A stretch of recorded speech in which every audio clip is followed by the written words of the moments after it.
আসসালামু আলাইকুম everyone, welcome back to Ayesha জাইশাস কিচেন। বিকেলের নাস্তা অথবা সকালের স্ন্যাক্সে প্যানকেক কিন্তু খুবই হেলদি একটা অপশন। আর আজকে আমি এই প্যানকেকেরই পারফেক্ট একটা রেসিপি শেয়ার করব। এজন্য একটি মিক্সিং বোলে নিয়ে নিচ্ছি 2টা রুম টেম্পারেচারের ডিম, এর সঙ্গে দিয়ে দিচ্ছি 2 টেবিল চামচ পরিমাণে পাউডার সুগার, এর সাথে দিয়ে দিচ্ছি 2 টেবিল চামচ পরিমাণে তেল। আপনারা চাইলে কিন্তু বাটার মেল্ট করেও ব্যবহার করতে পারেন। এর সাথে দিয়ে দিচ্ছি 1/4 কাপ পরিমাণে লিকুইড দুধ।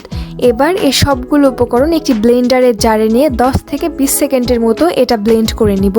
ব্লেন্ড করা হয়ে গেলে এখানে দিয়ে দিচ্ছি 1 টিস্পুন পরিমাণে ভ্যানিলা এসেন্স আর 1/2 টেবিল স্পুন পরিমাণে বেকিং পাউডার। এর সাথে দিয়ে দিচ্ছি 1 কাপ পরিমাণে ময়দা। এই ময়দাটা আমি একবারে ব্যবহার করব না, অল্প করে ঢালবো আর অল্প করে একটি হুইস্কার দিয়ে মিশিয়ে নিচ্ছি।